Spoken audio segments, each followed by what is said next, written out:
Hi, guys. Welcome to another episode of Making Dough Show, where we're obsessed about making dough here in the restaurant business. I am super excited about an interview that I'm about to share with you with Anastasia. She is a brand experience expert, and she provides a lot of training for corporations when it comes to guest experience, as well as creating an employee experience environment for your restaurants. And it was so nice talking to her. For one, I learned so much. And this is such a pain point for us, in our industry, in the restaurant industry, the employee experience, and on top of all the things that we need to do in this business. Of course, the operations side, the people, the customer service, the marketing, our bills, the invoices, the inventory, all the things. And of course, on top of that, we do need to care for our people, or what do we have here, right? This business is all people, of course. And I'm interested in learning this topic. So it was very insightful of a conversation I had with her.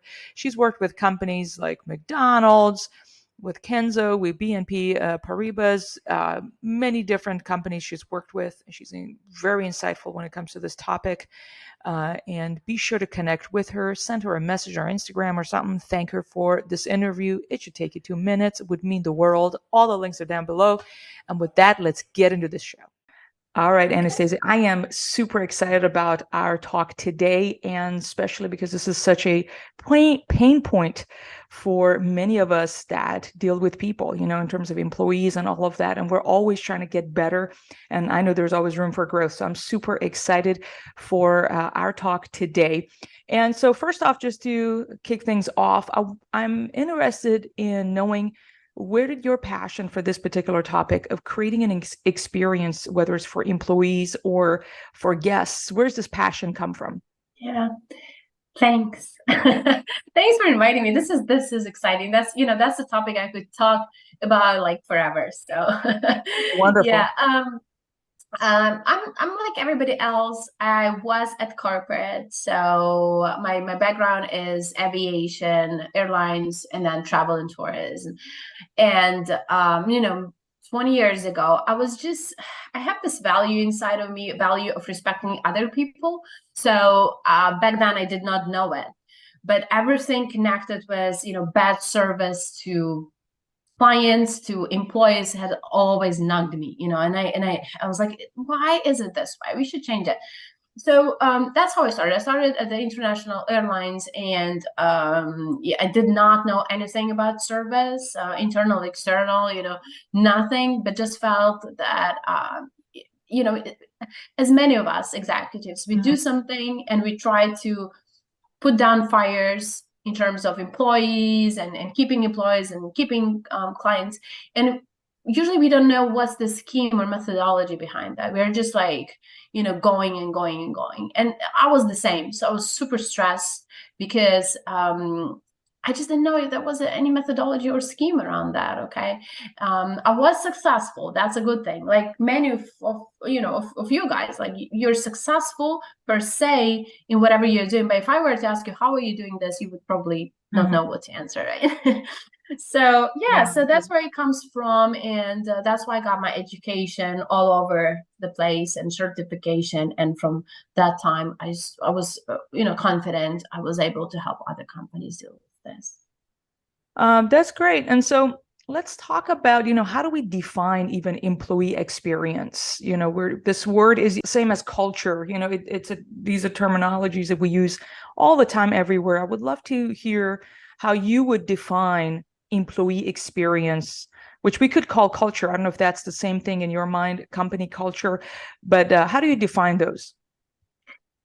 You know what? Thank you for this question, because some words are overused and everybody just has all kinds of notions into it. Some people would say, okay, so here's an app for your employees, and that is about an employee experience. Yes, it is, but it encompasses so much. So to me, I feel that employee experience is how an employee is feeling every day at work. Okay, how do they experience this company every single day? Hmm.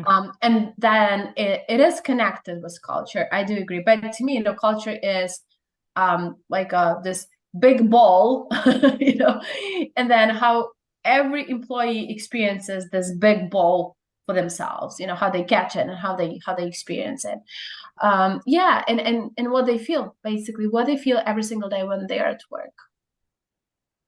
That's fantastic. So, which is hard for us to measure. So, as a business owner, sometimes you think that your how you think that the employee perceives of their experience at work may or may not match what the employees actually do experience. So how would you go about a business owner or a restaurant owner thinking about, okay, how can I assess where I'm at on a scale of 1 to 10, however we can define that, where am I at, or what's my employees' experience? What are some of the tips that you can share in assessing where one is with the employee experience? Right. Well, that's a super question, because um, roughly you could just look at your employee turnover, and if it's huge, and if it's, when I say huge, I don't even mean the industry ratio, okay? Because sometimes people will tell me, our turnover is this and this, but it's okay for this industry. And the same goes about clients. We are keeping only 55% of clients, but that's okay for this industry. So my question to owners is always, and then to myself as well, because I'm also an owner of an agency, right? So I'm always asking myself, is this okay for me personally? So is, for example, 50% turnover okay for me? Is 50% leaving clients will leave us? Is this okay for me? And usually it isn't, right? Because you know how much money is invested into getting a client or getting an employer or teaching them. And first months they're completely off. you can't even. So how to know where you're at right now? Number one, look at your turnover. If it's big, then probably you did not do as much as needed for the employee experience. Now, number two, ask your employees what they think about your company. And I don't mean this done by surveys, because so many people now are just like, another survey. We'll just scroll it down that side. So they don't even, especially young people, they don't believe in those surveys. Now, what they do believe in, their manager, or somebody 2 years older than them or even younger, coming up to them and saying, and grabbing a coffee and saying, what, Claire, what do you think about this? How do you feel here? And because I have many clients from the restaurant business, when I ask them this question, GMs, for example, or assistant GMs, when I ask them, do you ever ask your employees how do they feel over here and what do they think? Usually the answer is no. And I'm not trying to say that this is bad, but just that we are so operationally busy, right? Especially with being understaffed under everything. Yeah. And that we just forget about this. That's why it's so good to have in your calendar. And I'm always advising this to GMs, put it into your calendar once a month at least, get to lunch, go grab a coffee with one of your employees and just sit down with them and say, hey, listen, what do you think? And it doesn't have to be an hour. It could be 15, 20 minutes. What do you think? Tell me frankly, what do you think? What do you feel? If they're, the younger they are, the truthful they are, the more truthful they are, because now young people, they don't care what you think about them. They're just, well, blast all the truth, even if you don't like it. So these are the ways to know where you are. Again, the turnover rate, also what your people think about you. Also, is it easy for you to hire? How many applications are you getting? If you're not getting enough applications, that could mean that somebody on this little market or in this location, an employee of yours or employees of yours are not talking nice about your business. Okay. And I'm sorry to say this, but if you're not getting enough applications, if people, or another thing, see, I'm giving you 300 ideas as usual. Another thing, you can ask for referrals. So you can tell your employees, know what, guys, we are looking for this and this and this person. And if you refer somebody and that person stays and goes through the trial period, we are going to, give you $100. Even because there is even a reward, right? A cash reward. Some companies do not even get those referrals, even with cash involved. This could be like a red lamp for you, or a red sign telling you something is so off inside this company that people don't even want to recommend you even for money. Yeah, So that's very powerful because they do, a lot of the young people, they do hang out with their friends and all the things. So if they're not even willing to recommend, so that means they're not necessarily that satisfied.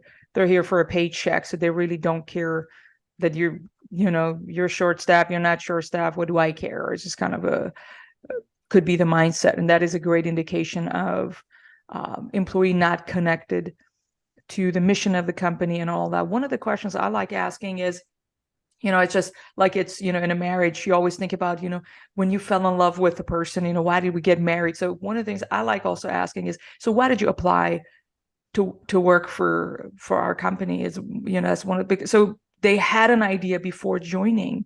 It was like, oh, because the staff was very friendly whenever I would come, or the food was very good. There was a reason. There was this first love per se they had, that they chose to apply even to work for us. Everybody has options, of course, and we sure don't want to take that for granted. But I understand it's tough to ask because sometimes it's hard to hear the truth. And sometimes a certain percentage of staff are a little bit entitled. That's not everybody. And so they may just bash you because they don't even understand what the problems you're going through. But feedback is feedback, and that's important to have the feedback so we know the truth. Well, so now that we have a general idea, so you shared a bunch of steps in terms of let's assess where we're at when it comes to our employee experience. So the next thing is somebody's like, I want to improve my employee experience. What's the 10% or 20% that can have the most impact? How am I going to identify, what's the first thing I can do? Because it's very overwhelming when you look at the whole employee experience. Where can we start? What's the 2 steps to gain some traction and see something here? so glad. So usually we look at, what is employee experience? It could be designed, right? So employee experience is everything that starts with candidate experience. So, here's the candidate, and they're sending you their CV, and then they're having the first interview, second interview, trial shift, if you are having trial shifts. Then their first day at work, their first week at work, 30 days, 60, 90, and up to what's your usual time when the people stay with you, right? 5 years, for example, right? Or 2 years, doesn't matter. So we usually look at that, call it a scheme, right? You usually look there and you ask yourselves, when do they usually drop out?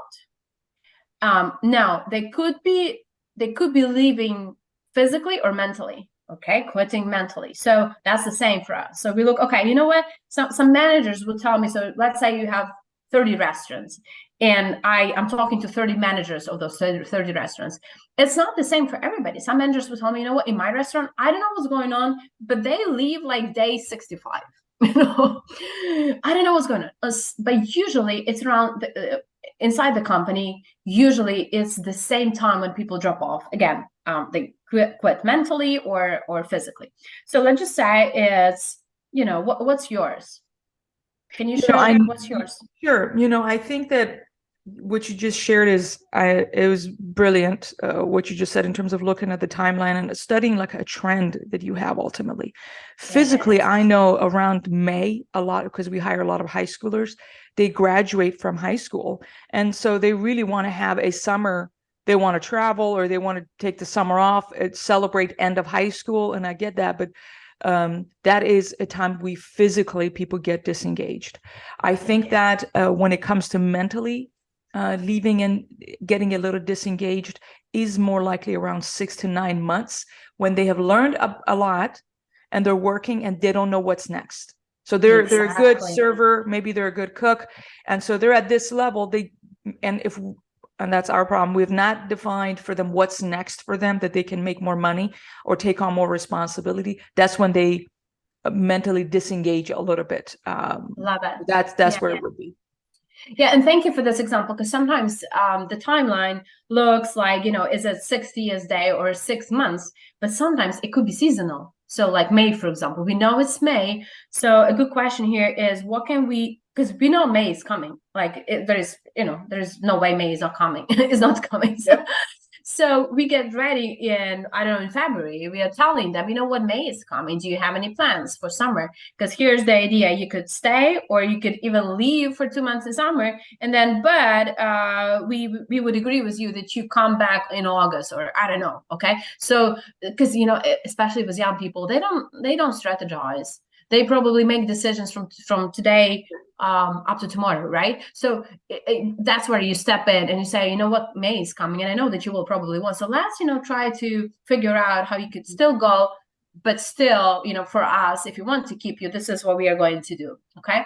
Now, in terms of 9 months, usually the biggest turnover in restaurant business is either in the beginning, so when they joined you, first 3 months, or then, like you said, 9 to 12 months usually. Okay, so first 3 months usually means that we either gave them way too much straight away, like first week, and that the manager wants them to know everything.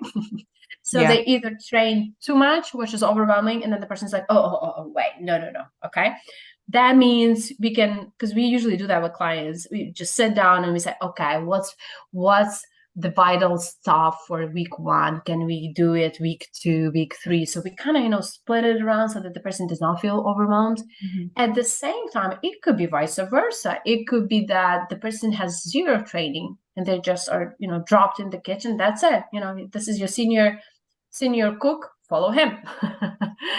Okay, so yeah. So usually, back to just trying to make a scheme out of this, or a system, you would look at those milestones. Where do they usually disengage or leave?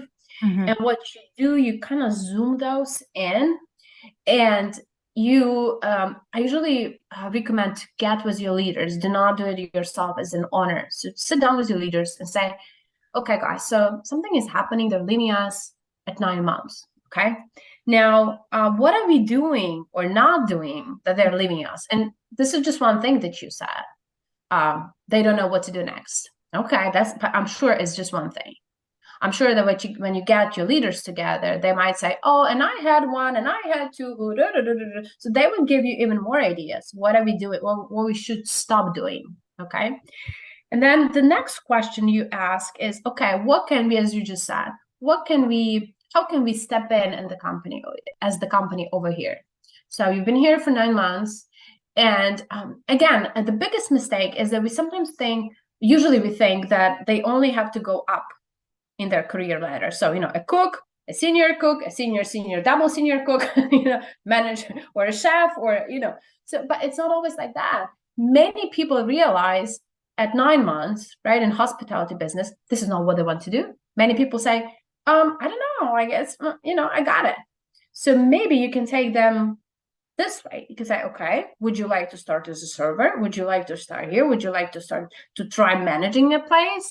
Because so this is just one thing. What can we do for them when they reach 9 months or 6 months? How can we acknowledge them for being here for 6 months? Sometimes you forget even those little things, like, hello, hi, Kevin, thank you so much. You've been with us for 6 months, and here's this picture and a cake and whatever, right? But sometimes you forget doing this.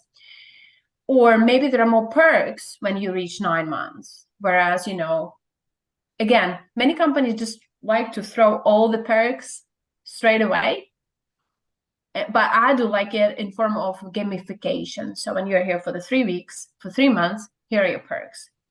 When you're here for 6, 9, and so it just kind of goes in progression. Incentivizing. Exactly. Incentivizing what you want to see. So if you want to see longevity, that was very smart. Yeah. That's a good point. Don't throw everything in that, because then they get like a cup and a dentist and a book and a sweatshirt, and it all comes in first month. No. And a training, whatever you want. Do you want to go, some people don't want the training just on the job training. Some people just would tell, you know what, I'd love to know how to, I don't know, plant flowers. Can I go to that training? Yes, sure, we could pay you for that training, flower planting training, but it cannot be in the first 3 months, right? So sometimes we as a company give too much straight away, and then they become yeah. I understand. Also, I wanted to say that we have some folks who maybe in the future we've had like employees, like they may want to open their own gym, or whatever thing it is. And a lot of times they're interested in the business side. And obviously, as a business owner, you have so much insight in just structuring a business, or some people like into like, oh, I want to go and learn marketing or something. I'm like, well, you can practice and do some of the things here, or there is all these other opportunities that maybe somebody can explore, gain experience, and we can win. So it would be more of a win-win situation. But last, let me ask you this. So obviously all of this is worth our time, because our people are everything. Without people, you don't have a business.